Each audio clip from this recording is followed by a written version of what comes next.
नमस्ते friends, welcome to first class of Sankalp batch 2025 political science and Sankalp यह है तो जेआरएफ तक तो रुकेंगे नहीं। आज हम शुरू कर रहे हैं यूनिट 1 पॉलिटिकल थ्योरी का सबसे इंपॉर्टेंट और फंडामेंटल टॉपिक, वो है लिबर्टी। ये सिर्फ थ्योरेटिकल कंसेप्ट बिल्कुल नहीं है, ये एक जीने का हक है, एक सोचने की आज़ादी है। और एग्जाम के पॉइंट ऑफ व्यू से भी ये टॉपिक हर साल यूजीसी नेट में बार बार रिपीट होता रहता है, चाहे वो पॉलिटिकल थ्योरी का क्वेश्चन हो या हॉक्स लॉ, प्रूजो, बर्लिन या मार्क्स के व्यूज हो। देखो, लिबर्टी का मतलब क्या है बेसिकली?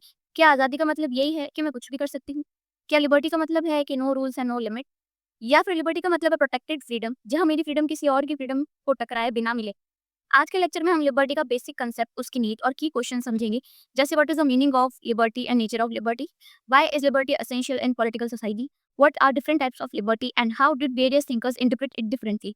तो ये टॉपिक सिर्फ थ्योरेटिकल बिल्कुल नहीं है, ये हर टॉपिक से लिंक है। जब आप ह्यूमन राइट्स पढ़ेंगे तब भी लिबर्टी वहाँ होगा, जब आप डेमोक्रेसी पढ़ेंगे तब भी लिबर्टी उसका कोर होगा, और जब आप फ्रीडम ऑफ स्पीच या स्टेट एंड इंडिविजुअल रिलेशन पढ़ेंगे, लिबर्टी वहाँ भी उसका बेस कंसेप्ट होगा।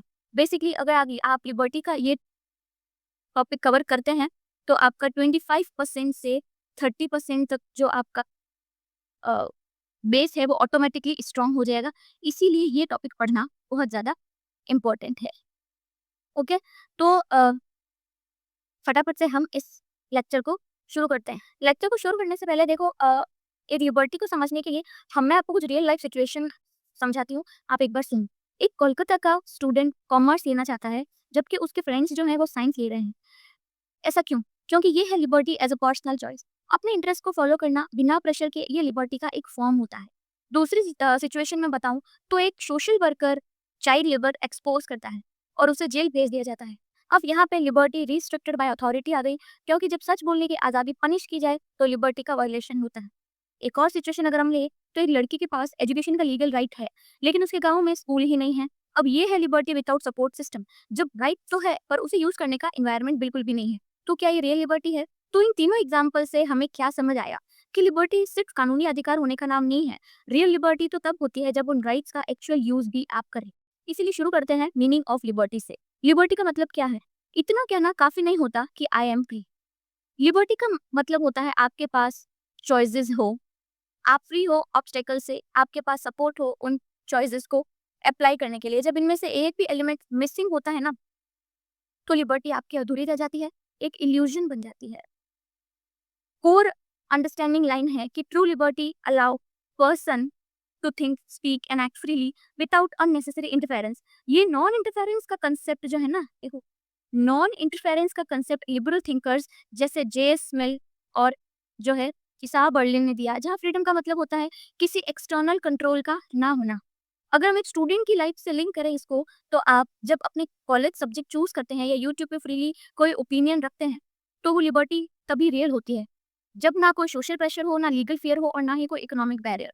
तो राइट्स तभी मीनिंगफुल होते हैं जब उनका यूज रियल लाइफ में पॉसिबल हो, सिर्फ पेपर पे लिखी होने से उसका कोई मतलब नहीं है।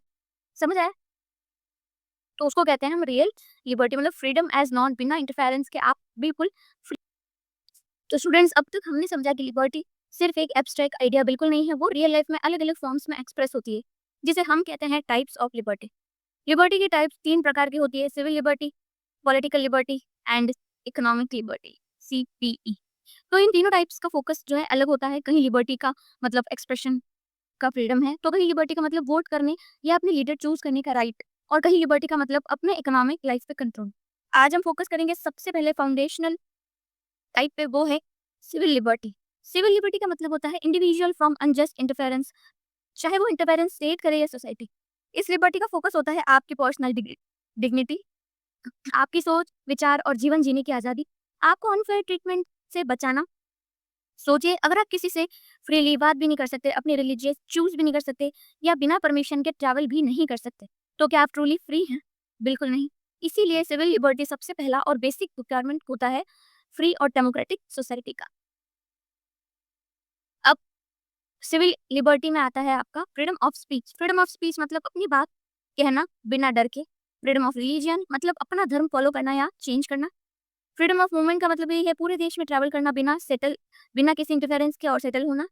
राइट टू प्राइवेसी, अपना पर्सनल डेटा या लाइफ को प्रोटेक्ट करना। लीगल इक्वालिटी, सबके साथ एक जैसा कानूनी व्यवहार करना। और राइट टू प्रॉपर्टी, अपनी मेहनत से बनाया हुआ कुछ अपने पास रख पाना, तो ये सब राइट्स मिलकर आपको एक सिक्योर इंडिविजुअल बनाते हैं। देखो जॉन लॉक 17th सेंचुरी में कहते हैं कि लाइफ, लिबर्टी एंड प्रॉपर्टी, ये 3 राइट्स जो है ना वो क्या है? नेचुरल राइट्स हैं। ये राइट्स इंसान के साथ पैदा होते हैं और कोई भी स्टेट या किंग इन्हें छीन नहीं सकता है। लॉक का idea later American and French revolution में भी बेस बना था। उसके बाद जेएस मिल जो है वो 19th सेंचुरी में अपनी बुक ऑन लिबर्टी में कहते हैं कि मिल स्ट्रांगली ये बिलीव करते थे कि freedom of thought and expression मतलब फ्रीडम ऑफ स्पीच किसी भी सोसाइटी की ग्रोथ के लिए बहुत असेंशियल है। उन्होंने कहा था कि इवन अनपॉपुलर और wrong opinion should be allowed because they help society grow intellectually. उसके बाद बी आर अम्बेडकर ने 20th सेंचुरी में कहा था, इंडिया में अम्बेडकर ने सिविल राइट्स को कॉन्स्टिट्यूशन के थ्रू सिक्योर किया, specially for Dalits, womens and backward classes. उनका कहना था कि लीगल इक्वालिटी बिना सोशल जस्टिस के बिल्कुल अधूरी है और इसीलिए उन्होंने फंडामेंटल राइट्स में आर्टिकल 14, आपको मैं यहाँ पे लिख देती हूँ, आर्टिकल 14 टू 18 तक के क्लॉजेस लाए वो, जिससे सभी को इक्वल प्रोटेक्शन मिले और डिग्निफाइड लाइफ जीने का उन्हें हक हो। तो स्टूडेंट, सिविल लिबर्टी का मतलब होता है आपकी पर्सनल फ्रीडम प्लस डिग्निटी का प्रोटेक्शन बिना किसी डर या इंटरफेरेंस के। ये फ्रीडम सिर्फ बोलने, चलने, सोचने की नहीं होती, ये फ्रीडम होती है इंसान की पूरी पहचान को सेफ रखने की। इसीलिए लॉक में एंड अम्बेडकर जैसे थिंकर्स ने इन पे सबसे ज्यादा फोकस किया था।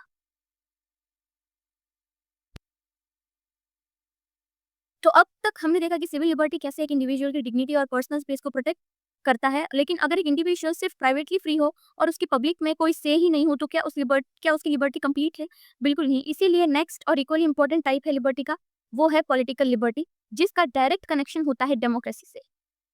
पॉलिटिकल लिबर्टी का मतलब होता है सिटीजन का पॉलिटिकल प्रोसेस में एक्टिवली पार्टिसिपेट करना। इसका मतलब सिर्फ वोट देना बिल्कुल नहीं होता, बल्कि वोट लेना, प्रोटेस्ट करना, अपनी पार्टी बनाना और पावर को क्वेश्चन करना भी इसमें आता है। ये लिबर्टी इंश्योर करती है कि सिटीजन सिर्फ गवर्न ना हो, बल्कि गवर्नेंस में एक्टिवली पार्टिसिपेट भी करें। की कंपोनेंट्स क्या होते हैं पॉलिटिकल लिबर्टी के? राइट टू वोट, मतलब अपने रिप्रेजेंटेटिव को चूज करना।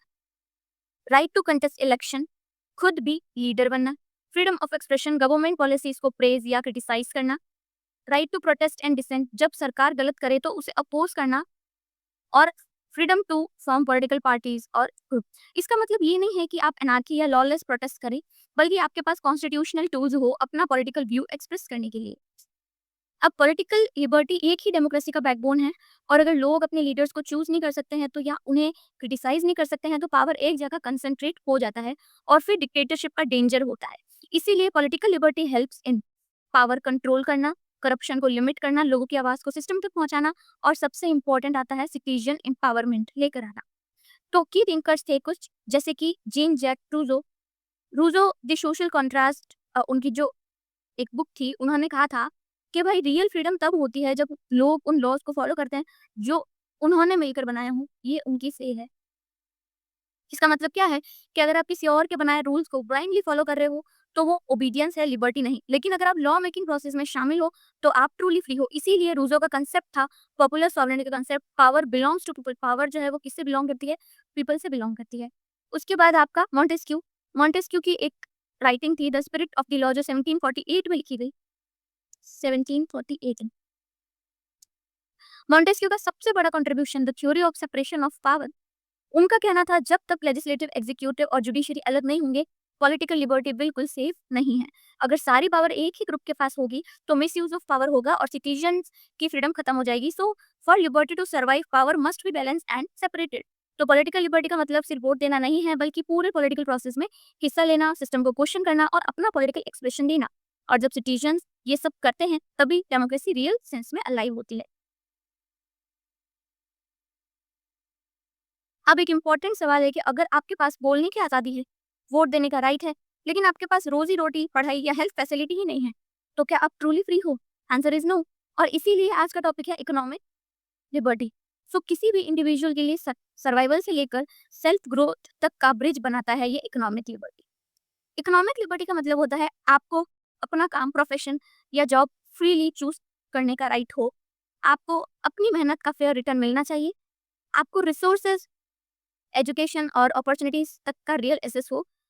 आप पर कोई अनजस्ट इकोनॉमिक बैरियर ना हो, जैसे कास्ट, क्लास, जेंडर या पॉवर्टी। तो ये लिबर्टी सिर्फ रुकावट ना हो तक लिमिटेड नहीं है, बल्कि इसका मतलब है एसेस हो, अपॉर्चुनिटी हो और सपोर्ट हो।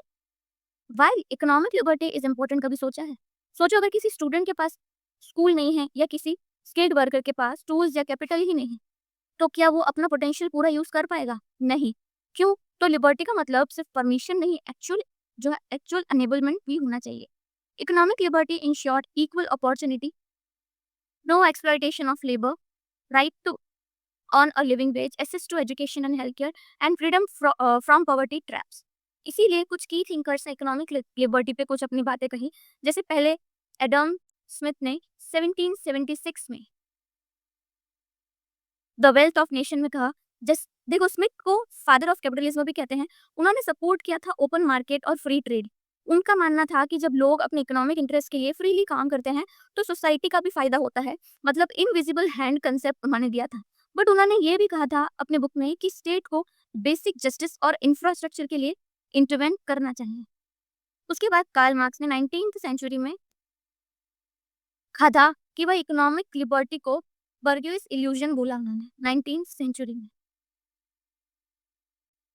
उनके हिसाब से फ्री मार्केट सिर्फ अमीरों के लिए फ्री होती है, गरीब लोग एक्सप्लॉयटेशन का ही शिकार होते हैं। Rich have the freedom to hire, poor have the freedom to starve. इसीलिए मार्क्स ने बोला ट्रू इकोनॉमिक लिबर्टी तभी पॉसिबल है जब इकोनॉमिक इनइक्वालिटीज पूरी तरीके से खत्म हो।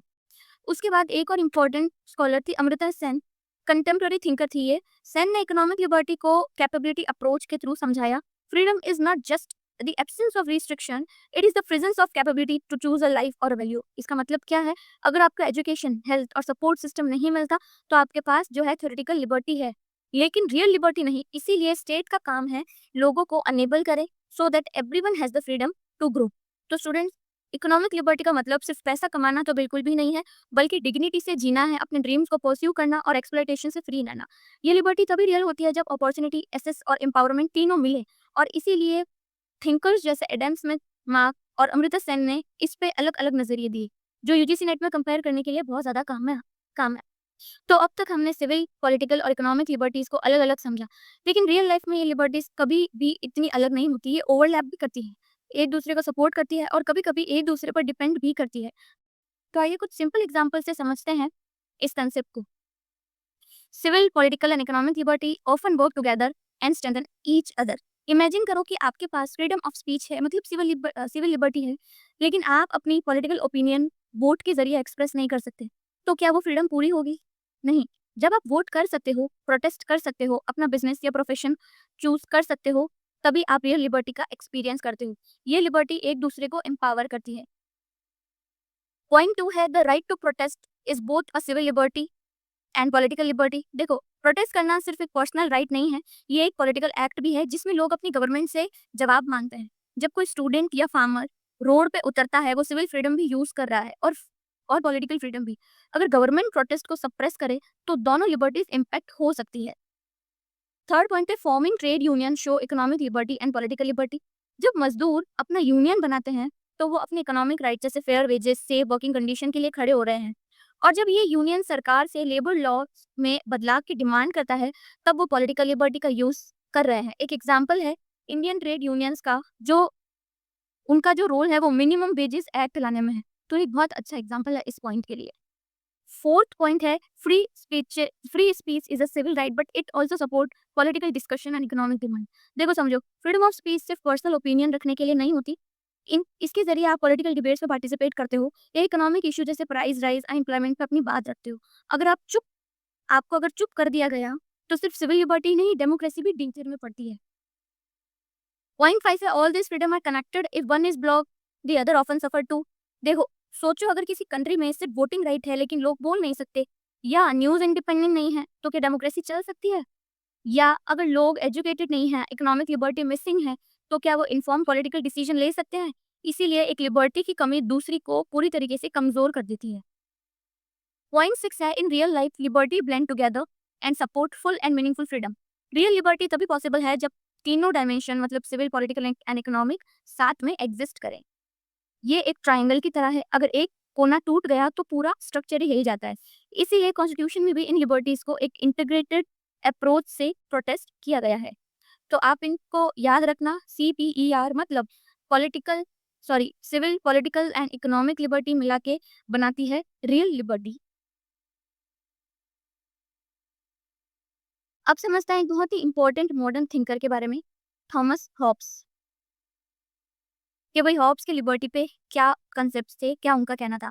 हॉब्स का लिबर्टी के बारे में सिंपल कहना था। हॉब्स एक ऐसे समय में लिख रहे थे जब इंग्लैंड सिविल वॉर से गुजर रहा था, चाउस, वायलेंस, इनसिक्योरिटी का जमाना था। इसीलिए उनकी थ्योरी का मेन कंसर्न था ऑर्डर एंड पीस। अब हॉब्स के लिए फ्रीडम का मतलब था कोई एक्सटर्नल ऑब्स्टिकल नहीं होना, यानी अगर आप कुछ भी करना चाहते हो और कोई आपको फिजिकली रोक नहीं रहा है तो आप फ्री हो। चाहे वो एक्ट मॉरल हो या इमोरल, उससे फर्क नहीं पड़ता है। फ्रीडम बस फिजिकल नॉन इंटरफेरेंस है।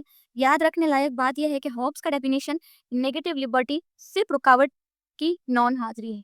तो आप ध्यान रखना, इस पॉइंट को इम्पोर्टेंट है। अब इन लिवियथन ही और liberty is the silence of law, इसका क्या मतलब है? इसका मतलब है जहाँ लॉ कुछ नहीं कर रहा वहाँ आप फ्री हो। यानी लॉ ने जिस एक्ट को बैन नहीं किया वो अलाउड है। तो अगर लॉ ने सब कुछ करने से डायरेक्टली रोका नहीं तो आप उसमें फ्री हो, even under an absolute monarch. Book का नाम ध्यान रखना, दी लिवियथन, 1651 में लिखी गई थी। हॉब्स की बहुत इंपॉर्टेंट पॉलिटिकल वर्क है, बार बार एग्जाम में पूछी जाती है। थर्ड पॉइंट है कि भाई इन the state of nature people had unlimited freedom but life was dangerous and full of fear. देखो हॉब्स का स्टेट ऑफ नेचर एक ऐसा सिचुएशन था जहाँ कोई सरकार, कोई कानून, कोई ऑर्डर नहीं था। हर इंसान अपने आप को प्रोटेक्ट कर रहा था। War of all against all, मतलब फ्रीडम तो पूरी थी लेकिन हर वक्त जान का खतरा था। ये फेमस लाइन भी आपको याद रखनी है, life in the state of nature is solitary, poor, nasty, British and short. ये भी बार बार एग्जाम में पूछी जाती है। फोर्थ पॉइंट है to avoid chaos people create powerful ruler to maintain peace and order. देखो हॉब्स कहते हैं कि लोगों ने म्यूचुअल एग्रीमेंट से अपनी कुछ लिबर्टीज सरेंडर कर दी एक पावरफुल सॉवरेन को। जैसे वो लिवियथन में कहते हैं ना, वैसा ही ये सॉवरेन उनकी सेफ्टी और लॉ मेंटेन करेगा। लोग अपना कुछ फ्रीडम देते हैं लेकिन बदले में उन्हें सिक्योरिटी मिलती है। कॉन्ट्रैक्ट कॉन्ट्रैक्ट थ्योरी का एक स्ट्रॉन्ग वर्जन यहाँ दिखाई देता है। पॉइंट 5 का मतलब है हॉब्स का सिस्टम, जो हॉब्स के सिस्टम में लॉ सब कुछ रेगुलेट करता है लेकिन जहाँ लॉ साइलेंट है वहाँ आप फ्री हो। तो अगर किंग ने किसी चीज पर रूल बनाया तो वो आपका एरिया ऑफ लिबर्टी है। फ्रीडम का मतलब यहाँ कानून की नॉन इंटरफेरेंस है, ना कि डेमोक्रेसी या राइट्स की। तो क्विक रिवीजन टिप तो यही दे रही हूँ कि Hobbes equals to order first, liberty later. Freedom है लेकिन सिर्फ जहाँ सॉवरेन ने आपको अलाउ किया हो। नेक्स्ट चलते हैं एक फाउंडेशनल लिबरल थिंकर की तरफ, जो है लॉक, जॉन लॉक, जिसे हम फादर ऑफ लिबरलिज्म भी कहते हैं क्योंकि उन्होंने लिबर्टी को एक नई सोच दी जहां लॉ दुश्मन नहीं प्रोटेक्टर है। इसीलिए पहला पॉइंट ये कहता है कि लॉक के लिए लिबर्टी का मतलब ये नहीं कि हम कुछ भी करें बिना किसी नियम के। उन्होंने कहा था कि freedom is not a licence. Freedom का मतलब है नेचुरल लॉ के अंदर रहकर एक्शन लेना। ये लॉ नेचर का है, मॉरलिटी का है, जिसे सबको नेचुरली पता होता है। इसीलिए इजीली आप इसको याद कर सकते हो कि फ्रीडम विथ मॉरल लिमिट्स, ये रियल लिबर्टी है, ये लॉक का व्यू था। सेकंड पॉइंट कहता है कि every individual is born with natural rights, life, liberty and property. तो लॉक की थ्योरी के अकॉर्डिंग हर इंसान जन्म से ही कुछ नेचुरल राइट के साथ आता है, जैसे right to life, right to liberty, right to property.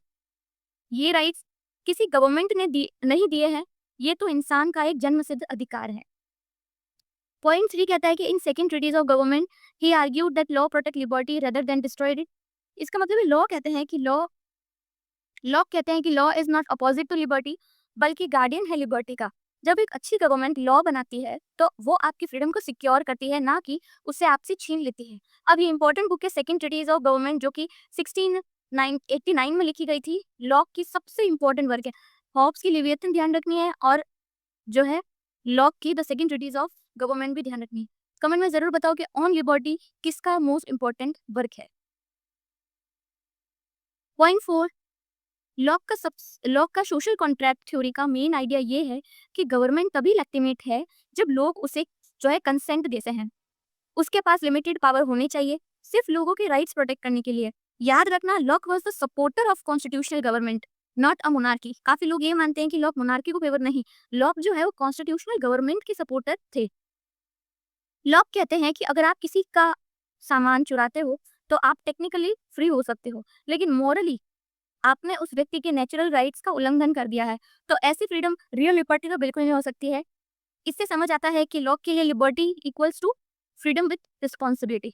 तो आपको इसमें याद क्या रखना है कि law equals to liberty with law, freedom exist only with a natural rights framework.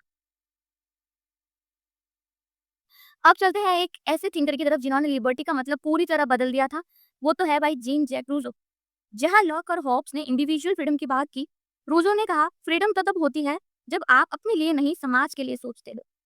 तो रूसो के लिए फ्रीडम का मतलब ये नहीं है कि आप बस अपनी इच्छा के पीछे भागो। वो कहते हैं आप तभी ट्रूली फ्री हो जब आप उन कानूनों को फॉलो कर रहे हो जो आपने मिलके बनाए हैं। मतलब self rule equals to real freedom. आपको इजीली ये लाइन याद रखनी रखनी है कि you are free when you obey yourself, not a master. Next, in social contract 1762 he said, "Man is born free and everywhere he is in a chain." ये इनका बहुत ही फेमस कोट है कि लोग जन्म से ही फ्री होते हैं, पर जैसे जैसे समाज बनता है वो सोशल इनइक्वालिटी, कंपटीशन और डिपेंडेंस के जाल में बंध जाता है। ये चेन है सोसाइटी के अनजस्ट रूल्स और सेल्फ इंटरेस्ट का। इनकी इंपॉर्टेंट थ्योरी है द सोशल कॉन्ट्रैक्ट, 1762 में लिखी गई थी। ये रूसो का सबसे इन्फ्लुएंशियल पॉलिटिकल टेक्स्ट है, तो आपको इसे भी याद रखना है। पॉइंट 3 में देखो, रूसो कहते हैं कि नेचुरल स्टेट में इंसान इंडिपेंडेंट और इक्वल था, पर जैसे जैसे प्राइवेट प्रॉपर्टी आई, वेल्थ बढ़ी, सोसाइटी करप्ट हुई, तभी लिबर्टी खत्म होने लगी। डिपेंडेंसी और ग्रीड ने फ्रीडम को बिल्कुल खोखला बना दिया। रूसो का एक बहुत ही फोकस इंडिविजुअल से ज्यादा कलेक्टिव लिबर्टी पर था। उन्होंने कहा जनरल विल यहाँ पे एक वर्ड दिया हुआ है, अब इसका मतलब देखो, यानी सबकी सामूहिक इच्छा। सबसे इंपॉर्टेंट है ये जनरल विल का क्वेश्चन। इसका मतलब सामूहिक इच्छा, हर व्यक्ति बस अपना फायदा सोचेगा। अगर हर व्यक्ति बस अपना फायदा सोचेगा तो समाज टूटेगा, पर अगर सब जनरल विल को फॉलो करे तो सोसाइटी ट्रूली फ्री होगी। एक इजी एग्जांपल ले तो वोटिंग इन इलेक्शन, अपना वोट देना एक पर्सनल एक्शन है, पर उसका मकसद जो है ना वो सामूहिक फायदा ही होता है। रूजो के थॉट को समझने के लिए एक सिंपल एग्जांपल है कि भाई टैक्स देना शायद बर्डन लगता हो, लेकिन उसी टैक्स से पब्लिक ट्रांसपोर्ट, स्कूल, हॉस्पिटल चलती है, जो आपके लिए फायदेमंद है। यानी individual sacrifice for collective liberty, ये होती है ट्रू फ्रीडम। रूजो कहते हैं कि people must sometime be force to be free. ये जो लाइन है वो काफी कंट्रोवर्शियल है, लेकिन इसका मतलब है अगर कोई व्यक्ति जनरल विल के खिलाफ जाता है तो उसे रोकना समाज के लिए बहुत ज्यादा जरूरी है, क्योंकि जब आप सामूहिक हित में काम करते हैं तभी आप सच में आजाद होते हैं। इसीलिए true liberty equals to aligning with common good, not a selfish desire. अब आपको इसमें क्या ध्यान रखना है कि Rousseau equals to freedom through collective will, not do what you want but do what we all need. तो अब नेक्स्ट हम एक इंपॉर्टेंट लिबरल थिंकर की बात करेंगे, वो है John Stuart Mill. Mill on liberty. अब इनकी जो बुक है ऑन लिबर्टी 1859 में पब्लिश हुई थी और यूजीसी नेट के एग्जाम में बार बार इनका नाम आता है। जैसे कि जून 2020 और जून 2015 के पेपर में भी सवाल, इनके बहुत सारे सवाल देखे गए थे कि भाई मिल ने दो एक्शन डिफाइन किए हैं अपनी बुक में। सेल्फ रिगार्डिंग एक्शन, अब ये वो एक्शन होते हैं जो सिर्फ आपको अफेक्ट करते हैं। सेल्फ रिगार्डिंग एक्शन की बात कर रही हूँ मैं। सेल्फ रिगार्डिंग एक्शन क्या होता है पहले वो समझो। ये वो एक्शन होते हैं जो आपको अफेक्ट करते हैं, किसी और को नहीं। जैसे आप क्या खाते हो, क्या पहनते हो, आपकी पर्सनल लाइफस्टाइल या आपका रिलीजन, ये सब कुछ सेल्फ रिगार्डिंग है। मिल कहते हैं कि इनमें सोसाइटी को इंटरफेयर बिल्कुल नहीं करना चाहिए, ये आपका पर्सनल लाइफस्टाइल है। उसके बाद आता है अदर रिगार्डिंग एक्शन। ये 11th और 12th की पॉलिटिकल पढ़ी होगी तो उसमें भी इसका चैप्टर था, लिबर्टी में इसका जिक्र किया गया है। अदर रिगार्डिंग एक्शंस कौन से होते हैं? ऐसे एक्शंस जो दूसरों को नुकसान पहुंचाते हैं, जैसे आप किसी को फिजिकली हार्म कर रहे हो या उनका हक छीन रहे हो। मतलब वो एक्शंस जो किसी को हार्म करे वो अदर रिगार्डिंग, और वो एक्शन जो आपकी पर्सनल लाइफस्टाइल में आते हैं वो सेल्फ रिगार्डिंग। उसके बाद उन्होंने हार्म प्रिंसिपल इंट्रोड्यूस किया। ये भी इंपॉर्टेंट है हार्म प्रिंसिपल। ये भी 11th-12th से ही हम पढ़ते आ रहे हैं। मोस्ट इंपॉर्टेंट पॉइंट है, मिल एक सिंपल और पावरफुल प्रिंसिपल देते हैं, वो है हार्म प्रिंसिपल। हार्म प्रिंसिपल का मतलब ध्यान से सुनना, a person's freedom should only be restrict to prevent harm to others. मतलब जब तक आप अपनी फ्रीडम से किसी और को डायरेक्ट नुकसान नहीं पहुंचा रहे हो तब तक आपको उस फ्रीडम का पूरा हक है। एग्जाम्पल से समझो और अच्छे से समझ आएगा। अगर कोई आपकी अनपॉपुलर ओपिनियन पब्लिक में बोलता है, जैसे कोई कंट्रोवर्शियल पॉलिटिकल या रिलीजियस बात, तो उसे मना नहीं किया जा सकता। लेकिन अगर वही आदमी वायलेंस या हेट्रेड को प्रमोट करता है, तब स्टेट उसकी लिबर्टी को रिस्ट्रिक्ट कर सकती है। आई होप अब आप समझ गए होंगे। मिल का कोर आइडिया था फ्रीडम जरूरी है ह्यूमन प्रोग्रेस के लिए। हर इंडिविजुअल को अपनी लाइफ अपने तरीके से जीने का राइट है, बस कंडीशन ये है कि वो दूसरों को हार्म बिल्कुल ना करे। इसीलिए यूजीसी नेट में कुछ पॉइंट्स आपको रिकॉल करने चाहिए। हार्म प्रिंसिपल मतलब फ्रीडम प्लस रिस्पॉन्सिबिलिटी। मिल जो है वो सपोर्ट करते हैं मैक्सिमम इंडिविजुअल लिबर्टी को और मिनिमम स्टेट इंटरफेरेंस को, except in a case of harm to others. ये जो स्लाइड आप देख रहे हो मे ऑन लिबर्टी, ये बहुत इंपॉर्टेंट है फ्रेंड्स, आप इसको ध्यान से समझना। इस स्लाइड में से self regarding action, other regarding action, on liberty book के बारे में, हार्म प्रिंसिपल के बारे में ये बहुत ज्यादा पूछा जाता है, इंपॉर्टेंट है, तो इसीलिए आप इसको ध्यान से समझना। तो अब हम आते हैं मॉडर्न पॉलिटिकल थिंकर पर, जो है बर्लिन। उनकी एक बहुत ही फेमस ऐसे है टू कंसेप्ट ऑफ लिबर्टी। देखो जहां जहां मैं अंडरलाइन दे रही हूँ, बुक्स के नाम बता रही हूँ, वर्क के नाम बता रही हूँ, वो बार बार पूछे जाते हैं एग्जाम में, इसीलिए मैं आपको हाईलाइट करके दे रही हूँ। टू कंसेप्ट ऑफ लिबर्टी ये लिखी गई थी 1958 में, और जैसे नाम से ही पता चलता है बर्लिन ने फ्रीडम को दो अलग अलग कंसेप्ट में समझाया था। एक कंसेप्ट उन्होंने दिया था नेगेटिव, एक कंसेप्ट उन्होंने दिया था पॉजिटिव लिबर्टी। ये दोनों यूजीसी नेट, ये दोनों कंसेप्ट यूजीसी नेट एग्जाम के लिए बहुत इंपॉर्टेंट है। क्वेश्चन भी आया हुआ है जून 2015 के अंदर। अब पहले समझो कि नेगेटिव लिबर्टी क्या होती है। नेगेटिव लिबर्टी मतलब freedom from means freedom from interference. इसका मतलब होता है freedom from external interference. Simple शब्दों में कहूं कि जब आपको कुछ करने से कोई रोक नहीं रहा तो आप नेगेटिव लिबर्टी एंजॉय कर रहे हो। आपको कुछ करने से कोई रोक नहीं रहा है तो you are enjoying your negative liberty. एक एग्जांपल से समझो, अगर आप अपने धर्म को मतलब रिलीजियन को फ्रीली प्रैक्टिस कर पा रहे हो बिना किसी सरकारी या सामाजिक पनिशमेंट के, तो नेगेटिव लिबर्टी है ये। इसमें स्टेट या कोई अथॉरिटी आपके पर्सनल डिसीजन में इंटरफेरेंस नहीं करती है। बर्लिन कहते हैं negative liberty equals to area within which I can act unobstructed by other. उसके बाद आता है भाई पॉजिटिव लिबर्टी। पॉजिटिव लिबर्टी का मतलब होता है freedom to, negative liberty freedom from, positive liberty freedom to. ये दूसरा कंसेप्ट है जिसका मतलब है freedom to take control of one's own life, freedom to take control from one's own life, जिसका ये सिर्फ जो है इंटरफेरेंस से आज़ादी नहीं बल्कि अपनी लाइफ को एक्टिवली कंट्रोल करने का हक भी होता है। एग्जाम्पल से समझाऊं तो अगर आपको क्वालिटी एजुकेशन मिलती है तो आप इन्फॉर्म डिसीजन ले पाते हो, करियर चूज करते हो, वोटिंग करते हो, अपने राइट समझते हो। तो ये सब पॉजिटिव लिबर्टी के एग्जाम्पल्स हैं। बर्लिन कहते हैं कि positive positive liberty equals to being one's own master. तो बर्लिन के दो कंसेप्ट नेगेटिव लिबर्टी और positive liberty from exam point of view बहुत ज्यादा इंपॉर्टेंट है। बस दो चीजें, दो पॉइंट आप ध्यान रख सकते हो, negative liberty freedom from, positive liberty freedom to. उसके बाद बर्लिन वार्निंग क्या थी, एक वार्निंग भी थी, danger of misusing positive liberty. देखो बर्लिन ने एक इंपॉर्टेंट वार्निंग भी दी थी कि पॉजिटिव लिबर्टी डेंजरस भी बन सकती है। लिखा हुआ है पॉइंट में, positive liberty can be become dangerous if used to justify paternalism और ऑथोरिटेरियन कंट्रोल। अगर स्टेट या कोई ग्रुप ये बोले कि हम जानते हैं तुम्हारे लिए क्या बेस्ट है, या तुम्हें फोर्स करे उस पाथ पर चलने के लिए, ये बात हम जो है पैटर्नलिज्म और ऑथोरिटेरियनिज्म का दरवाजा हमारे लिए खोल देती है। जब स्टेट कहती है तुम्हें पढ़ाई करनी ही पड़ेगी या हम तुम्हें फ्री कर रहे हैं चाहे तुम चाहो या नहीं, इसमें लोगों को फोर्स किया जाता है for so called own good. मतलब आपके लिए क्या सही है क्या गलत हो आप नहीं, आपके लिए स्टेट डिसाइड करता है, या कह सकते हैं आपकी फैमिली डिसाइड कर रही है। तो ये क्या है, आपकी पॉजिटिव लिबर्टी जो है वो हार्म हो रही है और ये आपके लिए डेंजरस बन रही है। तो यूजीसी नेट में आपको ध्यान रखना है, अभी मैंने बताया नेगेटिव लिबर्टी मतलब freedom from interference, positive liberty मतलब freedom to self rule. Berlin का बैलेंस, नेगेटिव लिबर्टी सेफ है और पॉजिटिव लिबर्टी पावरफुल है बट वो रिस्की हो सकती है।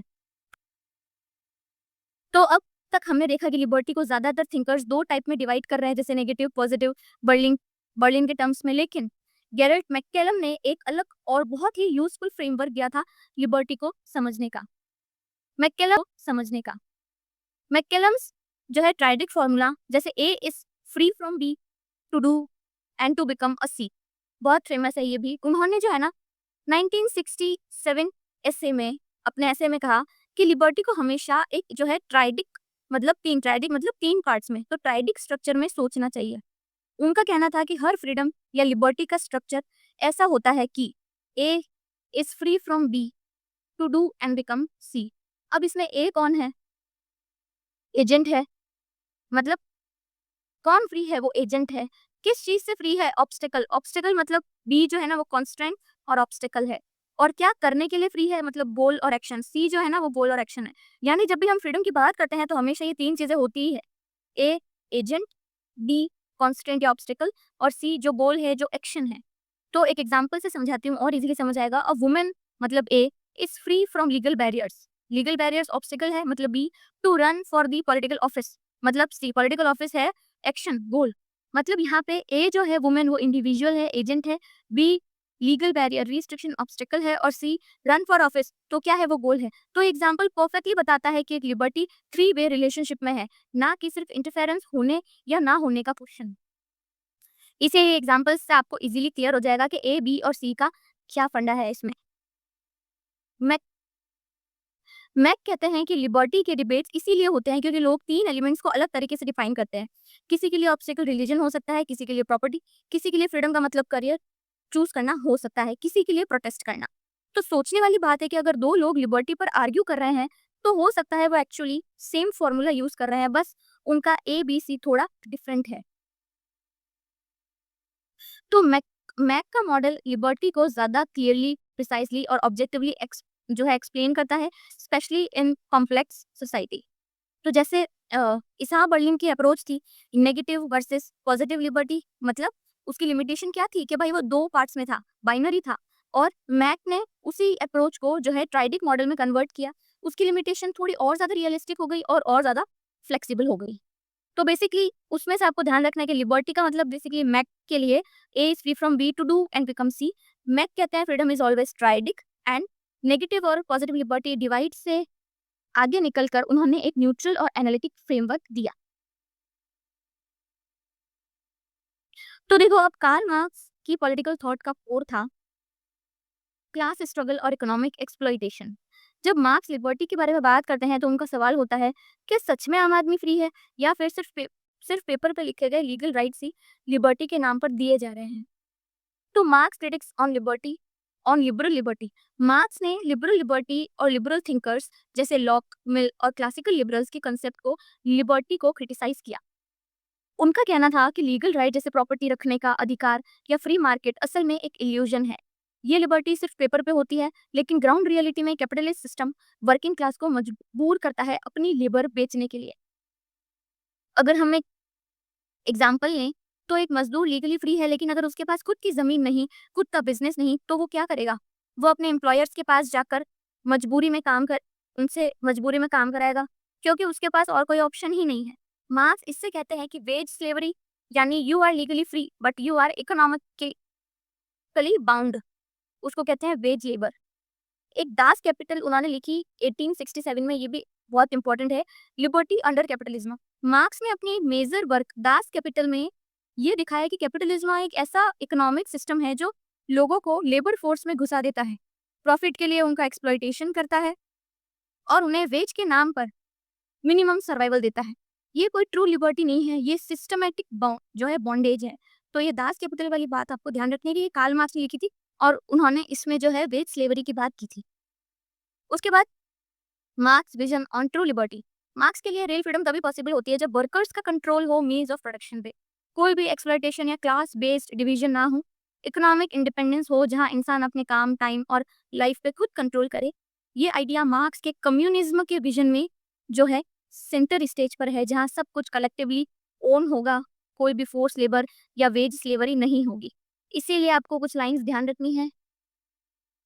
तो अब हम एक मॉडर्न थिंकर पर आते हैं, अमर्त्य सेन, जो भारत के नोबल लॉ क्रिएट हैं। उन्होंने अपनी famous book development as freedom, जो कि 1999 में लिबर्टी को एक नए पर्सपेक्टिव से समझाया, जिसे हम कहते हैं कैपेबिलिटी अप्रोच या फ्रीडम सेंटर्ड डेवलपमेंट। तो इनकी इस बुक का नाम याद रखना है, फ्रीडम डेवलपमेंट एज फ्रीडम, जो कि लिखी गई थी वो भी ध्यान रखना है 1999। किसने लिखी थी? Amartya Sen on liberty. Liberty Sen के लिए लिबर्टी सिर्फ नेगेटिव या पॉजिटिव फ्रीडम नहीं है, बल्कि freedom to achieve what one has reason to value. मतलब आप क्या बनना चाहते हो, क्या अचीव करना चाहते हो, उसकी एक्चुअल कैपेसिटी आपके पास होनी चाहिए। अगर एक एग्जांपल लें तो अगर एक लड़की को स्कूल जाने की लीगल परमिशन है, फ्रीडम है, लेकिन उसके पास हेल्थ, ट्रांसपोर्ट या फैमिली सपोर्ट नहीं है, तो क्या वो सच में फ्री है? सेन कहते हैं नहीं, उसके पास लीगल राइट्स है लेकिन कैपेबिलिटी नहीं है। Liberty is both the means and the end. Sen कहते हैं कि फ्रीडम सिर्फ डेवलपमेंट का लक्ष्य मतलब गोल नहीं है, और वो डेवलपमेंट का जरिया है, मतलब एक इंस्ट्रूमेंट भी है। जहाँ लोगों के पास एजुकेशन, हेल्थ केयर और इकोनॉमिक चॉइसेस होते हैं, वहीं वो अपनी लाइफ में डिसीजन ले सकते हैं, डेमोक्रेसी में पार्टिसिपेट कर सकते हैं और प्रोग्रेस कर सकते हैं। इसीलिए सेन लिबर्टी को मल्टी डायमेंशनल मानते हैं। सिर्फ लीगल या पॉलिटिकल लिबर्टी नहीं, बल्कि इकोनॉमिक फ्रीडम मतलब जॉब्स और लाइवलीहुड, सोशल फ्रीडम मतलब डिग्निटी और gender justice, and personal freedom मतलब चॉइसेस एंड एस्पायरेशन। तो ये सब चीज़ें आपको ध्यान रखनी है कि सेन क्या कहते थे लिबर्टी के बारे में। Liberty is meaningful only when people have capability to realize their choices, not just a legal right. तो ये यूजीसी नेट के लिए की लाइन है, तो इसको ध्यान रखना है। Sen liberty as capability, needs met, choices real का मतलब होता है ट्रू फ्रीडम। और अब हम एक कैनेडियन पॉलिटिकल थिंकर पे आते हैं, जिसका नाम है सीबी मैकफेयरसन, जिन्होंने एक ज़बरदस्त क्रिटिक दिया था क्लासिकल लिबरलिज्म के अगेंस्ट। उनकी फेमस बुक थी, फेमस बुक का नाम था the political theory of positive individualism, जो कि 1962 में मैकफेयरसन ने लिखी थी। उन्होंने क्लासिकल लिबरलिज्म को जो है क्रिटिसाइज किया था इस बुक के द्वारा।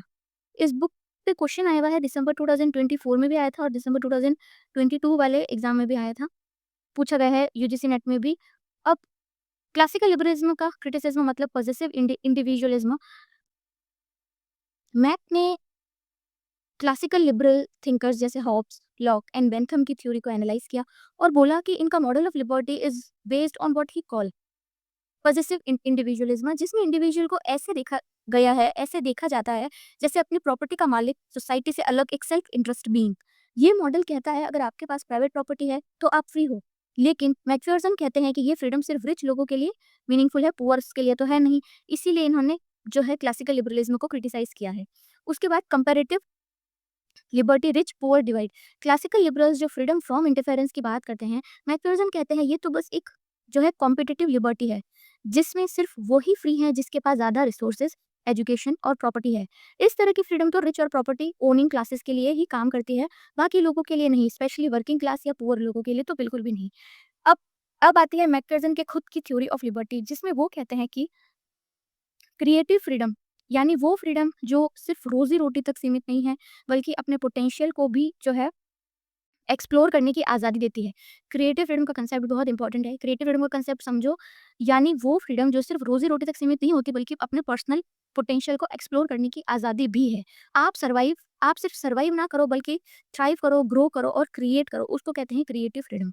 अब एक एग्जांपल लें अगर एक्सप्लेनेशन के लिए, तो एक फैक्ट्री वर्कर को सोचिए, वो 12 घंटे काम करता है सिर्फ रोजी-रोटी के लिए।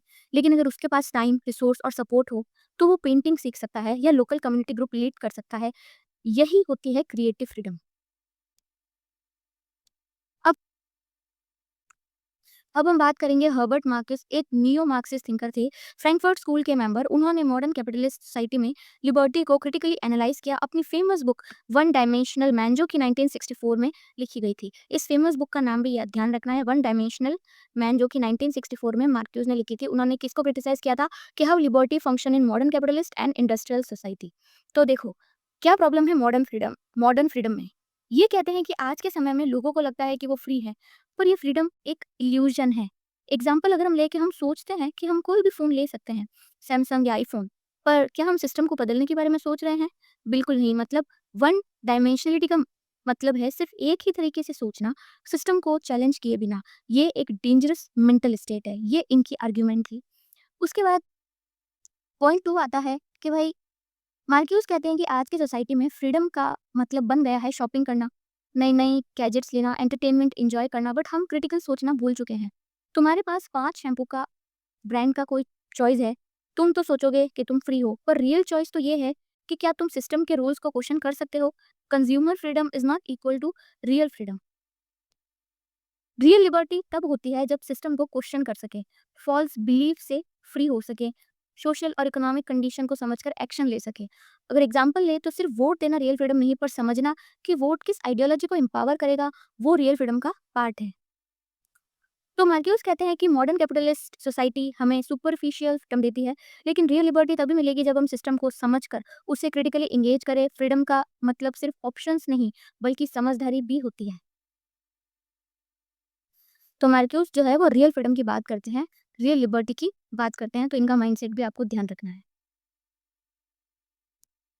तो स्टूडेंट लिबर्टी का आइडिया पुराना है, हमें पता है कि लॉक ने नेचुरल राइट्स की बात की, मिल ने हार्म प्रिंसिपल दिए और रूजो ने जनरल विल का कंसेप्ट दिया। इन सब ने फ्रीडम के क्लासिकल फाउंडेशंस को बहुत ही ज़्यादा स्ट्रॉन्ग बनाया। बट जैसे जैसे सोसाइटी मॉडर्न होती गई, industrialisation, capitalism, inequality, welfare state, digital tech, तो लिबर्टी के नए एस्पेक्ट सामने आए। 20th सेंचुरी के थिंकर्स ने पूछा कि सिर्फ लीगल लिबर्टी काफ़ी है या नहीं? इकोनॉमिक इनइक्वालिटी लिबर्टी को अफेक्ट करती है क्या? या फ्रीडम का मतलब बस नॉन इंटरफेरेंस है या कुछ और भी? तो इसीलिए मॉडर्न डिबेट्स हुआ 4 मेजर स्कूल्स के बीच। वो स्कूल्स थी कौन-कौन सी? पहली थी लिबरल एग्लिटेरियन, उसके थिंकर थे जॉन लॉक, जो फ्रीडम और इक्वालिटी पे उन्होंने फोकस किया। दूसरी सोसाइटी थी लिबरट लिबर्टेरियंस, जो रॉबर्ट नॉजिक उसके थिंकर थे और उन्होंने फोकस किया था मिनिमम स्टेट और प्रॉपर्टी राइट्स पर। थर्ड मेजर स्कूल थी क्लासिकल लिबरल्स की, जिसके थिंकर थे हायक एंड फ्रेडमैन, जिन्होंने फोकस किया था फ्री मार्केट लिबर्टी पे। और फोर्थ थी नियो रिपब्लिकन्स, जिसके थिंकर थे स्निकर फिलिप पेटिट, जिसका जो फोकस था वो फ्रीडम मतलब नॉन डोमिनेशन पे था। फ्रीडम क्या है? Non domination.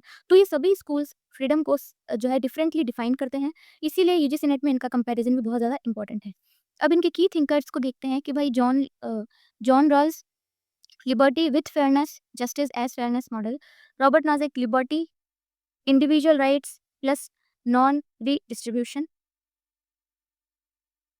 F A Hayek ने कहा कि लिबर्टी का मतलब है absence of coercion, free market needed. ठीक है। विल्टन फ्रेडमैन ने कहा कि economic freedom is the foundation of political freedom. और जोसेफ ने कहा कि freedom needs meaningful options and autonomy. तो ये आपको नोट्स में दे रखा है, यहाँ पे पूरी चीज़ें टेबल वगैरह मेंशन स्लाइड्स में करना पॉसिबल नहीं होता, इसीलिए वो नोट्स में दिया हुआ है और नोट्स टेलीग्राम पे मैं सेंड कर दूंगी। तो कंटेम्प्रेरी थिंकर्स ने लिबर्टी के क्लासिकल मॉडल्स को चैलेंज किया और नए जमाने के क्वेश्चंस उठाए। आज फ्रीडम का मतलब सिर्फ इंटरफेरेंस का एब्सेंस बिल्कुल नहीं है, बल्कि कैपेबिलिटीज, जस्टिस, ऑप्शंस और इवन नॉन डोमिनेशन भी हो गया है। इसीलिए लिबर्टी एक इवॉल्विंग कंसेप्ट बन चुका है। रॉल्स ने अपनी मशहूर किताब अ थ्योरी ऑफ जस्टिस 1971 में एक रेवोल्यूशनरी आइडिया दिया था, जिसका नाम था जस्टिस एज फेयरनेस। ये एक बैलेंस क्रिएट करता है लिबर्टी और इक्वलिटी के बीच, बिना किसी को सेक्रीफाइस किए। रॉल्स कहते हैं सबको बेसिक लिबर्टी मिलनी ही चाहिए इक्वली, और इनइक्वालिटी तभी वैलिड है जब वो सबसे गरीब को हेल्प करे। तो इसीलिए ये बुक का नाम और ये ईयर आपको ध्यान रखना, और किसने लिखी? रॉल्स ने लिखी। और उनका एक बहुत ही फेमस जो आइडिया है वो है जस्टिस एज फेयरनेस। जस्टिस और फेयरनेस जो है वो लिबर्टी और इक्वलिटी के बीच का बैलेंस क्रिएट करता है। तो ये पॉइंट आपको ध्यान रखना है। देखो, उसके बाद नेक्स्ट पॉइंट है, रॉल्स ने कुछ फंडामेंटल लिबर्टीज डिफाइन किए जो हर इंसान के बर्थ राइट है। मतलब freedom of speech, political liberty, freedom of thought and concise, freedom of association मतलब यूनियन बनाना, रिलीजन को फॉलो करना। इन लिबर्टीज को इकोनॉमिक ग्रोथ के नाम पर कॉम्प्रोमाइज बिल्कुल भी नहीं किया जा सकता है। तो ये कुछ बेसिक लिबर्टीज उन्होंने बताई थी। जैसे अगर एक कंट्री में सिर्फ रिच लोग वोट कर सके तो वो फेयर नहीं है, चाहे इकोनॉमी कितनी भी बड़ी हो, लेकिन वो बिल्कुल अनफेयर होएगा। नेक्स्ट पॉइंट है कि भाई रॉल्स कहते हैं थोड़ी इनइक्वालिटी हो सकती है, लेकिन सिर्फ तब जब वो सबसे डिप्राइव्ड लोगों के सिचुएशन को बेटर बनाए। इसे कहते हैं डिफरेंस प्रिंसिपल जॉन रॉल्स ने इंट्रोड्यूस किया था। मतलब inequalities are acceptable only if they help a least advantaged. एक एग्जांपल से समझते हैं, अगर एक सीईओ ज़्यादा पैसा कमाता है लेकिन उसकी कंपनी गरीब वर्कर्स के लिए एजुकेशन और हेल्थ केयर भी प्रोवाइड करती है, तो वो इनइक्वालिटी बिल्कुल जस्टिफाइड है। नेक्स्ट पॉइंट है कि भाई रॉल्स का कंसेप्ट लिबर्टी का मतलब सिर्फ स्टेट हमें डिस्टर्ब ना करे बिल्कुल नहीं है। उनका कहना है कि लिबर्टी तभी मीनिंगफुल है जब सबको इक्वल एक्सेस हो राइट्स यूज़ करने का, और उन राइट्स को इफेक्टिवली इंजॉय करने के लिए कंडीशंस भी हो। अगर एक पुअर स्टूडेंट के पास एजुकेशन के राइट्स हैं लेकिन स्कूल ही नहीं है उसके एरिया में, तो क्या वो सच में फ्री है? तो liberty as more than just non interference is very very very important. तो दोस्तों, रॉल्स के लिए लिबर्टी का मतलब है एक equal rights plus fair condition to enjoy those rights. और जस्टिस तभी होता है जब फ्रीडम सबके लिए मीनिंगफुल हो, चाहे वो गरीब हो या अमीर हो। इसीलिए रॉल्स के मॉडल को यूजीसी नेट में बार बार पूछा जाता है। अब आपसे पूछा जा सकता है कि according to Rawls what justify social and economic inequalities. तो इसका करेक्ट आंसर क्या होगा? कि only if they benefit the least advantage. मतलब अभी हमने इसको पढ़ा ना, डिफरेंस प्रिंसिपल। तो डिफरेंस प्रिंसिपल आपके एग्जाम में पूछा जा सकता है क्योंकि ये इंपॉर्टेंट कंसेप्ट है। उसके बाद आ जाओ, रॉबर्ट नॉजिक ने अपनी famous book anarchy state and utopia, जो कि 19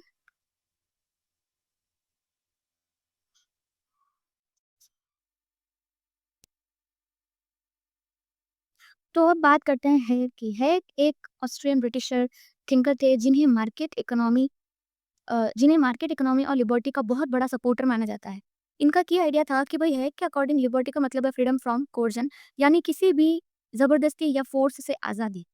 तो कुछ इंपॉर्टेंट पॉइंट्स हैं, वो आप देखो कि stable and practical laws. Hack का कहना था कि अगर लॉज़ जो है वो प्रिडिक्टेबल हो, यानी बार-बार बद जो है बदलने वाला ना हो, तो लोग अपनी ज़िंदगी कॉन्फिडेंटली प्लान कर सकते हैं, मतलब प्रिडिक्टेबल लॉज़ हो। अगर एग्जांपल लें तो अगर रोज़ टैक्स लॉ बदलेंगे तो कोई भी बिज़नेसमैन इन्वेस्ट करने से डरेगा। इसीलिए ये बहुत ज़्यादा इंपॉर्टेंट पॉइंट है। उसके बाद वो कहते हैं कि सोसाइटी एक नेचुरल प्रोसेस के ज़रिए ग्रो करती है बिना गवर्नमेंट के स्ट्रिक्ट कंट्रोल के। इससे वो कहते हैं कि स्पॉन्टेनियस ऑर्डर, मतलब सिंपल एग्जांपल ले तो लैंग्वेज या कल्चर ये सब नेचुरली डेवलप होते हैं किसी भी प्लान के बिना।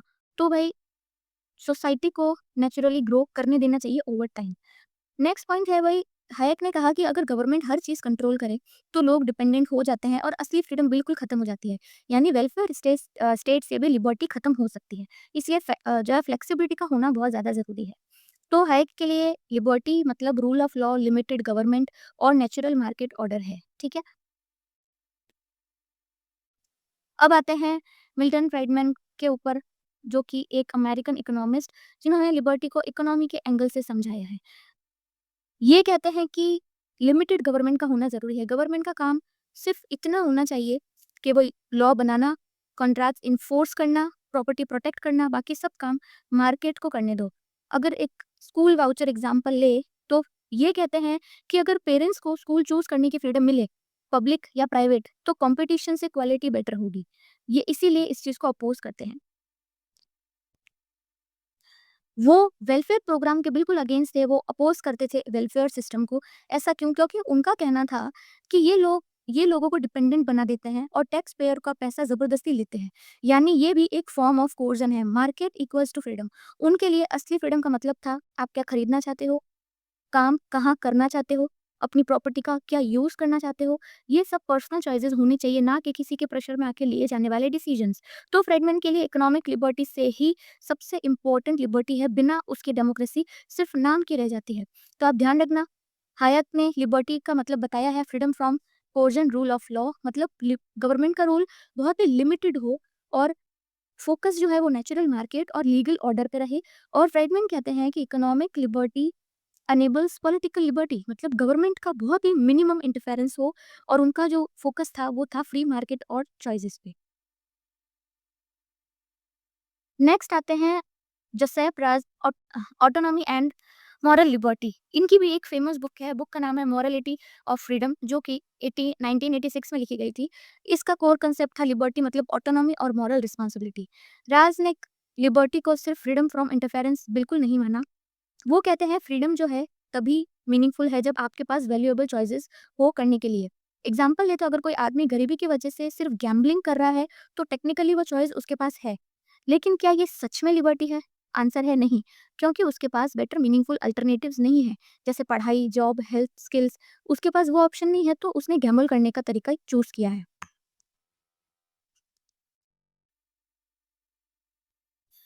अब राज के लिए लिबर्टी ऑटोनॉमी का मतलब होता है अपनी लाइफ को मीनिंगफुल और समझदारी से डिजाइन करना, बिना धक्के के, बिना मिसलीडिंग फोर्सेस के। इसका मतलब है कि लिबर्टी तभी पॉसिबल है जब आपके पास रियल ऑप्शंस हो, जब आप इन्फॉर्म डिसीजंस ले सकते हो, जब आप रिस्पॉन्सिबल चॉइसेस बना सकते हो। तो ये पॉजिटिव और नेगेटिव लिबर्टी के बैलेंस की भी बात करते हैं। ये एक ब्रिज बनाते हैं बर्लिन के दो कंसेप्ट के बीच। नेगेटिव लिबर्टी, कोई आपको इंटरफेयर ना करे, और पॉजिटिव लिबर्टी, आप खुद अपनी लाइफ के मास्टर बनो। ये कहते हैं कि सिर्फ इंटरफेरेंस ना करना होना काफ़ी बिल्कुल नहीं है। आपको जीवन में आगे बढ़ने के लिए प्रॉपर सपोर्ट चाहिए होता है। लिबर्टी का मॉरल जो है एस्पेक्ट ये बताते हैं कि भाई फ्राइडमैन और नोजिक जैसे थिंकर्स की क्रिटिक की, जो कहते हैं बस स्टेट इंटरफेरेंस ना करे तो फ्रीडम हो गई।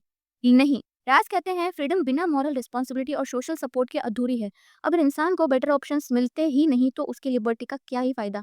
तो अगर कोई सिर्फ इसीलिए फैक्ट्री में काम कर रहा है क्योंकि उसके पास और कुछ नहीं है, तो ये लिबर्टी नहीं, सिर्फ मजदूरी है। Role of state but limited supportive. राज टोटल स्टेट कंट्रोल के अगेंस्ट है, लेकिन वो स्टेट को एक हेल्पर के रूप में देखते हैं। मतलब एजुकेशन देना, हेल्थ फैसिलिटीज देना, अवेयरनेस बढ़ाना, रिसोर्सेज प्रोवाइड करना, ताकि लोग अपनी चॉइसेस खुद समझदारी से ले सके, ये उनका एम होता है। सोच समझ के चॉइसेस लेने का पावर, रियल लिबर्टी और उसमें हेल्प करना स्टेट का मॉरल ड्यूटी अकॉर्डिंग टू जसेप्रास। इतना इंपॉर्टेंट वैसे ये वाला है नहीं, लेकिन फिर भी समझने के लिए हमने इसको कवर किया है। नेक्स्ट टॉपिक आता है लिबर्टी वर्सेस इक्वालिटी और क्लासिकल टेंशन। देखो, एक ओवरव्यू लेते हैं। डेमोक्रेसी में लिबर्टी मतलब freedom to live as we want and equality मतलब इक्वल राइट्स एंड अपॉर्चुनिटी। दोनों कोर वैल्यूज हैं, लेकिन कई बार ये दोनों एक दूसरे से टकरा जाते हैं, स्पेशली जब हम इकोनॉमिक रीडिस्ट्रीब्यूशन की बात करते हैं या फिर हम जब अफर्मेटिव एक्शन रिजर्वेशन जैसे स्टेप्स लिए जाते हैं। यूजीसी नेट में पेपर 2 और पेपर 1 दोनों में लिबर्टी और इक्वालिटी डिबेट से कंसेप्चुअल क्वेश्चंस पूछे जाते हैं। आर एच टॉने और लास्की, सीबी मैकफियर्सन ये क्या कहते हैं, ये थिंकर्स की क्या थिंकिंग है? ट्रू लिबर्टी तभी पॉसिबल है जब सबके पास इक्वल एक्सेस हो, मतलब education, health, voting rights, economic opportunity. Liberty without equality सिर्फ प्रिविलेज फॉर रिच। अगर सिर्फ अमीर ही पढ़ लिख सके तो क्या गरीब के पास सच में फ्रीडम है अपनी लाइफ बदलने की? तो ये मैकफियर्सन का आइडिया भी हमने पढ़ा था, पॉजेसिव इंडिविजुअलिज्म का। पॉजेसिव इंडिविजुअलिज्म से सोसाइटी अनइक्वल बन जाती है, उसको तोड़ना पड़ेगा ताकि लिबर्टी सबको मिले। ठीक है। अब ये tension view, equality can restrict liberty. अब कुछ थिंकर्स ऐसा कहते हैं कि भाई जब स्टेट ज्यादा इक्वालिटी इंपोज करता है, लाइक फोर्स्ड वेल्थ रीडिस्ट्रीब्यूशन, तो वो इंडिविजुअल लिबर्टी को रिस्ट्रिक्ट करता है। बर्लिन के 2 कंसेप्ट ऑफ लिबर्टी याद रखो कि पॉजिटिव लिबर्टी के नाम पे अगर स्टेट ज्यादा कंट्रोल करे तो फ्रीडम खत्म हो जाती है। हायक कहते हैं state should not become a Naini. ज्यादा इक्वालिटी, ज्यादा इंटरफेरेंस और कम लिबर्टी, ये ज़रूरी नहीं। तो एक्सेसिव टैक्सेशन या राशनिंग रिच लोगों को डिमोटिवेट करता है, ऐसा इनका मानना है। सिंपली एग्ज़ाम के पॉइंट ऑफ व्यू से हमें ध्यान रखने हैं कि भाई मैकफियर्सन, बर्लिन, हायक, लास्की इनके व्यू पॉइंट्स क्या हैं और क्या कीवर्ड्स हैं, वो मैंने आपको नोट्स में मेंशन किए हुए हैं। आप नोट्स पढ़ेंगे तो आपको सारी चीज़ें समझ आ जाएगी। नेक्स्ट बात करते हैं conflict between liberty and equality. जब ये एक दूसरे से टकराती है तब क्या होता है? कुछ एग्ज़ाम्पल से समझेंगे हम। एक जैसे टैक्सेशन कॉन्फ्लिक्ट की बात करते हैं पहले। एक अमीर व्यक्ति के पास लिबर्टी है कि वो अपनी मेहनत की कमाई रखे, पर इक्वालिटी के नाम पर प्रोग्रेसिव टैक्स लगता है जिससे रिच से पैसा लेकर पुअर को दिया जाता है। यानी liberty, freedom to keep wealth versus equality, fair redistribution clash करते हैं। उसके बाद आता है अफर्मेटिव एक्शन। अफर्मेटिव एक्शन मतलब रिजर्वेशन। बैकवर्ड कम्युनिटीज को अपलिफ्ट करने के लिए कोटा सिस्टम बनाया गया। ये इक्वालिटी को प्रमोट करता है, लेकिन दूसरी तरफ कुछ लोगों के लिए freedom to compete openly restrict हो जाता है। एमसीक्यूज रिमाइंडर, ऐसे एग्जाम्पल से असर्शन और रीजन या कॉम्प्रिहेंशन टाइप के क्वेश्चंस बन सकते हैं। थिंकर्स की क्या पर्सपेक्टिव है इस कॉन्फ्लिक्ट पे? जैसे नॉजिक कहते हैं लिबर्टी जिंदाबाद। इनकी बुक है एनार्की, स्टेट एंड यूटोपिया, मैंने बताया है, जो 1974 में लिखी गई थी। लोगों ने उनका प्रॉपर्टी राइट्स और मेहनत का रिवॉर्ड मिलना चाहिए, वो ऐसा कहते हैं। गवर्नमेंट का रोल मिनिमल होना चाहिए। Redistribution equals to forceful interference, liberty का वायलेशन। एग्जाम्पल लिए तो अगर मैंने ऑनेस्टली पैसा कमाया है तो गवर्नमेंट उसका हिस्सा क्यों लेगी? इसीलिए ये था नॉजिक का पर्सपेक्टिव। जॉन रॉल्स कहते हैं बैलेंस बनाए रखो भाई। उनकी book a theory of justice जो कि 1971 में लिखी गई थी, वो उनके प्रिंसिपल्स हैं कि इनइक्वालिटीज तभी सही है जब वो सबसे डिप्राइव्ड ग्रुप के भले में हो। मतलब डिफरेंस प्रिंसिपल हमने पढ़ा था। हर किसी को बेसिक लिबर्टीज मिलनी चाहिए, मतलब लिबर्टी प्रिंसिपल। दोनों वैल्यूज को बैलेंस करके ही रियल जस्टिस आएगा। एग्जाम्पल ले तो डॉक्टर ज़्यादा पैसा कमा सकते हैं, लेकिन हेल्थ सिस्टम सबके लिए एसेसिबल हो, तभी वो जस्टिफाइज होगा। तो क्विक रिवाइज करें तो रॉबर्ट नाजिक, उनकी प्रायोरिटी थी लिबर्टी फर्स्ट, और जॉन रॉयल की प्रायोरिटी थी बैलेंस बोथ। अब बात करते हैं स्ट्राइकिंग और बैलेंस। मतलब एक तरफ से अगर गिर गए तो नुकसान तो पक्का है। मतलब too much liberty equals to inequality बढ़ेगी। जब सबको अपनी मर्जी से जीने की फुल छूट दी जाती है बिना इंटरफेरेंस के, तो कुछ लोग ज्यादा पैसा, पावर और प्रिविलेज एक्यूमुलेट कर लेते हैं। रिजल्ट क्या निकलता है इसका कि रिच वर्सेस पुअर का गैप बढ़ जाता है और सोशल अनरेस्ट क्रिएट होता है। अगर एक एग्जांपल है तो billionaires in a capitalist system, जहाँ पुअर के पास बेसिक एजुकेशन भी नहीं होती। ठीक है। Too much equality equals to freedom चली जाती है। अगर हम सबको बराबर बनाने के चक्कर में इंडिविजुअल चॉइस, मेरिट बेस सब कुछ सेक्रीफाइस कर देते हैं, तो पर्सनल लिबर्टी, इनोवेशन और एक्सप्रेशन सब कुछ दब जाता है। एग्जाम्पल ले तो एक ऐसा सिस्टम जहाँ सबको सैलरी मिलती है, चाहे कोई डॉक्टर हो या सफाई कर्मचारी, तो लोग मोटिवेट नहीं होते हैं। उसके बाद the ideal approach, balance is the key. Real democracy वही है जो फ्रीडम को प्रोटेक्ट करे। Speech, belief, lifestyle, profession, but extreme inequality को भी रोकें ताकि हर सिटीजन को डिग्निफाइड लाइफ मिल सके। मॉडर्न वेलफेयर स्टेट जैसे कुछ कंट्रीज है, नॉर्वे, स्वीडन, डेनमार्क में लोगों के पास पर्सनल लिबर्टी भी है, साथ ही health care, education, basic income जैसे फीचर्स भी फॉर इक्वालिटी। ठीक है, तो याद रखो लिबर्टी और इक्वालिटी का रिलेशन जो है दुश्मनों जैसा नहीं है। अगर समझदारी से दोनों का बैलेंस किया जाए तो सोसाइटी ज़्यादा जस्ट, ज़्यादा पीसफुल बन सकती है, और वही एक मेच्योर डेमोक्रेसी का जो है लक्ष्य मतलब एम होना चाहिए। कुछ बोनस फैक्ट्स हैं जो मस्ट नो, एक्स्ट्रा ज्ञान होता है यूजीसी नेट जेआरएफ के लिए। ये आपके पास होगा तो आप जो है लोगों से 4-5 कदम आगे ही रहोगे। फर्स्ट है द अटलांटिक चार्टर 1941 में, the four freedom.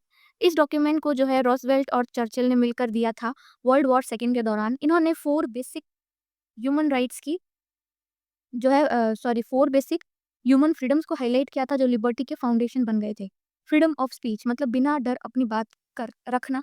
Freedom of worship मतलब अपने रिलीजन फ्रीली फॉलो करना। फ्रीडम फ्रॉम फियर, डर के बिना जीवन जीना। Freedom from want, basic need जैसे फूड, शेल्टर, डिग्निटी सबको मिले। ये charter letter UN human right declaration 1948 का बेस भी बना। ये पीवाईक्यू क्वेश्चन आ सकता है लिबर्टी इन ग्लोबल कंटेस्ट के अंदर। उसके बाद negative liberty advocates don't interfere with me. इन्होंने बोला स्टेट का नाम बस इतना है, स्टेट का काम बस इतना ही है कि वो डिस्टर्ब ना करें। मेजर थिंकर हुए जैसे कि एडम स्मिथ, उन्होंने wealth of nation, in books का नाम आपको ध्यान रखना है। एडम स्मिथ ने वेल्थ ऑफ नेशन 1776 में लिखी थी। जेरेमनी बेंथम ने principles of moral and legislation ने 1789 में लिखी थी। जेम्स मिल, हेनरी सिडविक ने द मेथड ऑफ एथिक्स 1874 में लिखा था। Herbert Spencer, man versus the state 1884 में लिखा गया था। Lock and Bentham clear proponent of negative liberty मतलब freedom from interference.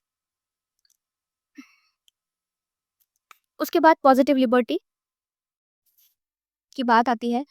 Positive liberty मतलब help me become my best self. इनका कहना था सिर्फ छूट नहीं चाहिए, अपॉर्चुनिटी भी चाहिए। स्टेट को एक्टिव रोल लेना चाहिए लोगों को एम्पावर करने के लिए। मेजर थिंकर हुए जैसे कि जे.एस. मिल, ऑन लिबर्टी 1859 में लिखी थी। ट्रांजैक्शन थिंकर थे ये। टी.एच. ग्रीन थे। एल.टी. हॉबाउस थे। एल.टी. हॉबाउस की बुक इंपॉर्टेंट बुक है लिबरलिज्म, 1911 में लिखी थी। लास्की की द ग्रामर ऑफ पॉलिटिक्स 1925 में लिखी थी। तो बेसिकली पॉजिटिव लिबर्टी का मतलब freedom to achieve one's potential. June 2022 का पीवाईक्यू है role of state in ensuring positive liberty, तो ये ध्यान रखने। बुक्स के नाम बहुत ज़्यादा पूछे जाते हैं तो ये आपको ध्यान रखना है। देखो, नेगेटिव लिबर्टी का मतलब let me be, positive liberty का मतलब हेल्प मी ग्रो। तो यहाँ पे दिया हुआ है positive liberty means state actively help people to live fulfilling lives and realize their potential. तो कुछ एडिशनल थिंकर की बात करते हैं। फर्स्ट है Benjamin constant, 1819 liberty of Asians and modern. Ancient liberty मतलब कलेक्टिव पॉलिटिकल पार्टिसिपेशन। एग्जांपल है जैसे Greek city state like Athens. लोग जो है ना डायरेक्ट डेमोक्रेसी में एक्टिवली इन्वॉल्व होते हैं, मतलब collectively political participation in city state with modern liberty of मॉडर्न्स। Modern liberty क्या है? Individual autonomy, freedom of speech हो गया, रिलीजन हो गया, प्रॉपर्टी हो गया। तो कॉन्स्टेंट बेसिकली कहते हैं कि आज के मॉडर्न स्टेट में इंडिविजुअल राइट ज़्यादा इंपॉर्टेंट है, ना कि सिर्फ पॉलिटिकल राइट्स।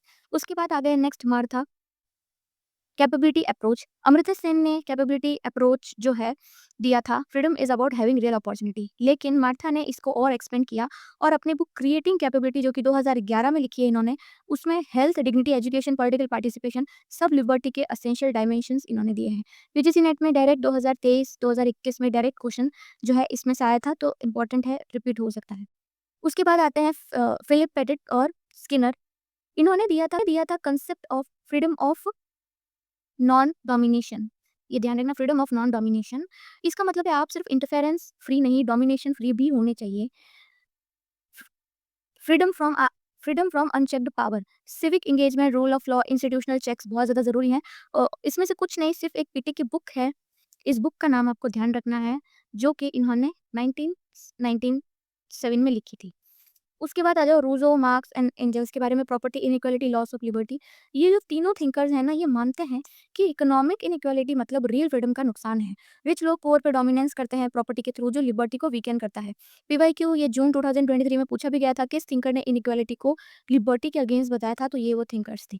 उसके बाद आ जाओ भाई Gandhi ji, better to suffer wrong than to do wrong.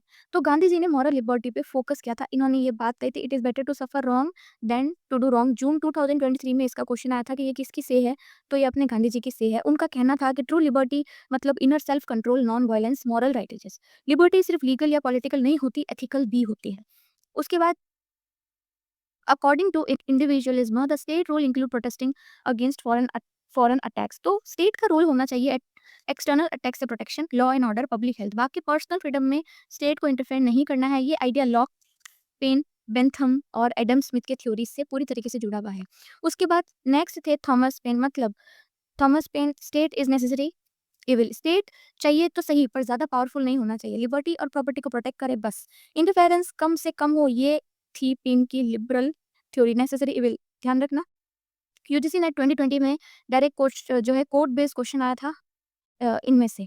उसके बाद आपका लास्ट की every state is known by rights it maintain. अगर कोई स्टेट सिटीजन्स के राइट को प्रोटेक्ट करता है वो डेमोक्रेटिक है, अगर राइट्स वायलेट करता है ऑथोरिटेरियन है। लास्ट की ने लिबर्टी को राइट्स के कंटेस्ट में एक्सप्लेन किया था, तो लास्ट की ये से ध्यान रखनी है, every state is known by rights that it maintain. ये दिसंबर 2019 में क्वेश्चन आया था। इनमें से 3 से 4 नेम्स रेगुलरली पीवाईक्यूज में या असर्शन रीजन जो है असर्शन रीजन फॉर्मेट में आते हैं। हर थिंकर का core idea, code plus year plus theory याद रखना बहुत ही ज्यादा इंपॉर्टेंट है। तो फ्रेंड्स लिबर्टी का टॉपिक तो हमने कंप्लीट कर लिया है। Negative liberty, positive liberty, Berlin, MacCallum का triadic model, Marx, Amartya Sen, Raz, liberty versus equality, सब कुछ एग्जाम के एंगल से फुल कवरेज किया है। अगर आपको ये लेक्चर पसंद आया हो तो वीडियो को लाइक करें, कमेंट करें, बताएं कौन सा पॉइंट सबसे ज़्यादा इंटरेस्टिंग है और चैनल को सब्सक्राइब करना मत भूलना। संकल्प 2025 पॉलिटिकल साइंस बैच से जुड़िए और टेलीग्राम पे भी जुड़ना ना भूलें। वहाँ मैं आपको complete notes, exam focus, PYQs with answers and explanation, topic wise MCQs for revision भी प्रोवाइड करूंगी। हमारे इंस्टाग्राम चैनल को भी फॉलो करना, लिंक डिस्क्रिप्शन में दिया गया है। ज्वाइन करते ही मुझे मैसेज करके बताओ या फिर कमेंट में लिखो लिबर्टी वाले नोट्स आप कमेंट्स में बताएंगे तो मैं आपको भेजूंगी। संकल्प यह है तो जेआरएफ तो रुकेंगे नहीं। मिलते हैं नेक्स्ट लेक्चर में एक नए टॉपिक के साथ, एक नए एनर्जी के साथ। Thank you so much.